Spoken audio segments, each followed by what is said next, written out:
When we were a young family, we used to be known for picnicking. When I came back from the States, I realized that your vacation time is not simply to go back to your parents' house so that you have time with your parents. It's a time for the family to be together in some different place so that you enjoy life together. So I used to divide our annual vacation, a short period of time with parents, at long period of time, and our favorite spot was Ooty or Kodaikanal. I'm talking about 1966, 67, 68, 69, 70 period, when only white-skinned people went to Ooty or Kodaikanal. Why only white-skinned people used to go? I don't know. I'm curious. The foreigners, of course, went. Mostly vacation is summer vacation. Yeah. Very hot in Vellore. Okay. So they go to hill stations. However, hill stations were made by the British. Okay. The British went to Ooty, Americans went to Kodaikanal. There was a little bit of a cultural division right there. Okay. So we had the American and British faculty here, and so through them we would arrange some kind of an accommodation, inexpensive, and then go and stay a week in Ooty or a week in Kodaikanal. I was introduced to Kodaikanal by the founder of this CMC, Okay. Dr. Ida Scudder. She had a bungalow in Kodaikanal. So the year I joined, 59, end of 59, summer of 59, I was invited to her bungalow for a week. But unfortunately she fell ill, she couldn't come. So I was there for a week with some others, mostly faculty from CMC. But I saw the beauty of Kodaikanal as a natural beauty, cold weather, forest, and you can long walks, you don't sweat, you can beautiful gardens and all that. So that's why my family I used to take to Kodaikanal or Ooty. And so we were very much known as an outdoor family. But later? Later this habit went on. And now, of course, a lot of Indian families also take vacations and stay. You join up a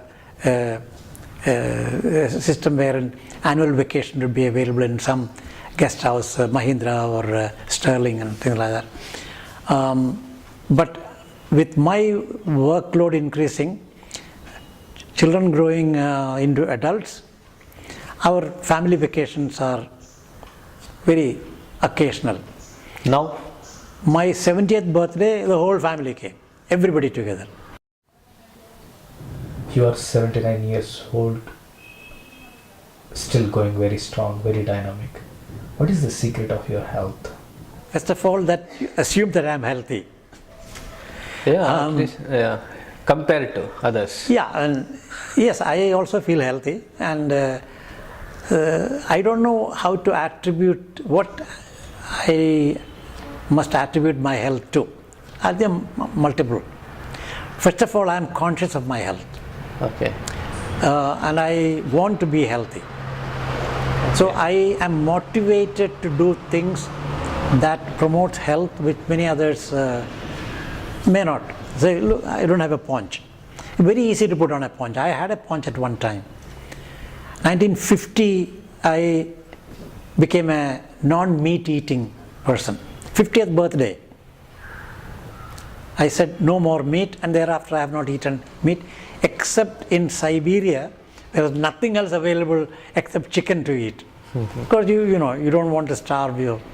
But other than that, I avoid meat all the time. Is that healthy? I don't know. I eat fish. Fish has some fatty acids that are good for your health. Secondly, I eat a lot of vegetables, green leafy vegetables and all kinds of things. I reduce my rice intake and increase my vegetable and fruit intake. So it may be a diet is another one. I go for walks, long walks, that keep my exercise agenda always fulfilled. I use minimum soap on my skin. If I don't need soap, I will not use soap. Skin is full of fatty acid secreted through your sebaceous glands, and that is a protective mechanism for normal healthy skin. And people who wash away that twice a day using soap, it's a mistake.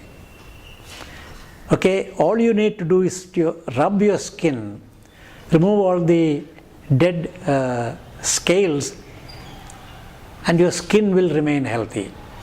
So less wrinkles and less infection on the skins. So I mean, do all these add up to my health? I do not know, but these are my habits which probably help in my health. I keep my weight under check. Regularly every month I check my weight, and I don't allow my weight to go beyond what it was last month. So by body mass index, I know what is my ideal weight. So I keep it at least a kilo lower than my ideal weight. And of course I look after my blood pressure. Periodically, every 3 years I have a good checkup. Do you have any chronic medical condition such as diabetes, hypertension? How do you manage? Like blood. I had a coronary obstruction, totally asymptomatic. Treadmill had never shown any symptoms, but they picked up something on the ECG, and I wouldn't believe that there was something wrong. So I didn't even allow them to do an angiogram. This is about 4 years ago. So then I did a nuclear scanning of the heart, non-invasive. There, where the ECG showed low blood supply, there was low blood supply. So then I allowed myself for an angiogram. Of course, angiogram is done through your radial artery. And when I saw the picture of the angiogram, it was horrendous. Right descending coronary artery for about nearly 2 centimeters is all ragged interior. At one point, it's a narrow streak of blood supply. I wouldn't believe that it was my coronary because I was totally asymptomatic. I would climb hills, I would run upstairs, and no breathlessness, no nothing. The secret was I had already developed collateral blood supply to them. But then my worry was this: I go to Geneva and I walk up and down the steep hills. So as a precaution, I let the cardiologist do what they recommended, an angioplasty. So I have a stent inside. Since then, no problem. No problem. I mean, I'm asymptomatic before and after. And ECG shows the good blood supply. What's your food habits, eating pattern? Can you just know about it? Light breakfast with plenty of fruits, little bit of carbohydrate, more for the taste than for the nutritional value. Peanut butter, jam. I never take butter on my toast. It's a little bit of marmalade or jam or peanut butter, but avoid butter. But plenty of fruits. My morning breakfast starts with fruits. Tea without sugar, mid-morning tea without sugar, or occasionally coffee. Lunch is a small portion of rice and equal portions of vegetables. So if you look at my rice, it will be like how much vegetables you eat. 3-4 vegetables. Curds, end up with a banana, a sweet once in a while. Afternoon tea with something to bite, some savory stuff. Night 2 chapatis with some vegetarian dish to go by.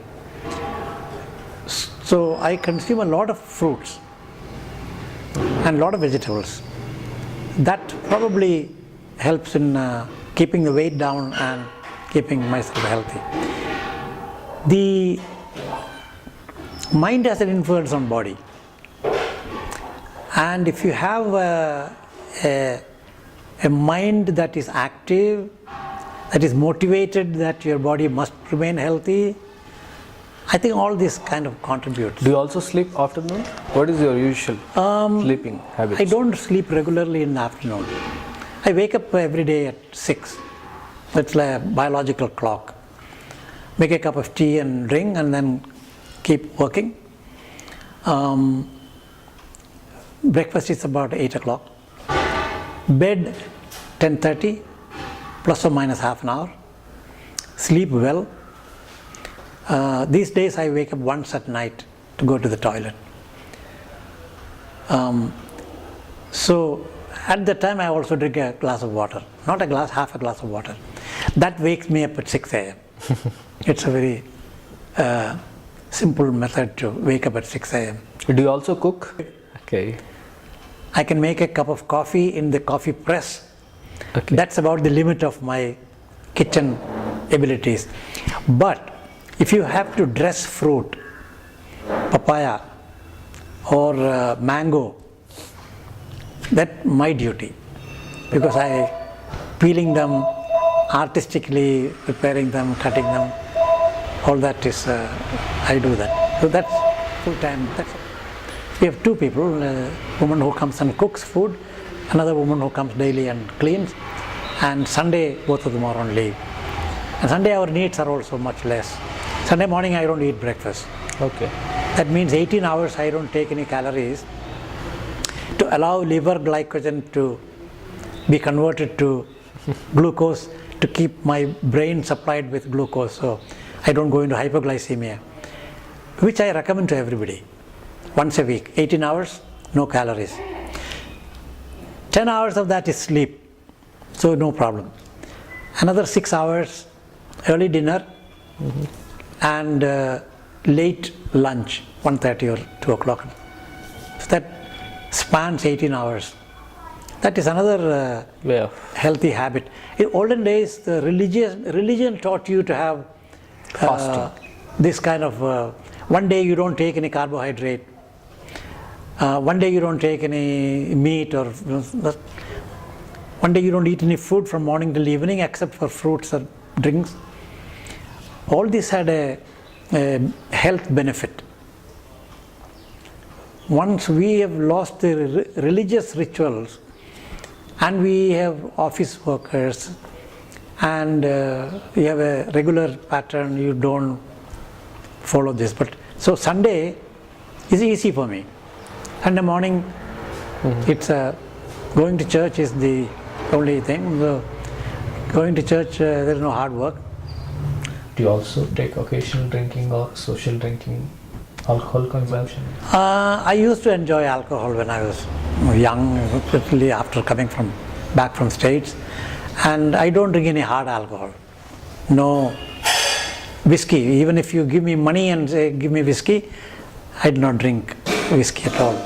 My maximum is a glass of beer once in a blue moon, or a glass of wine when you are unwinding in a cocktail party and you have nothing else to do after that. I'm not going to drive after that.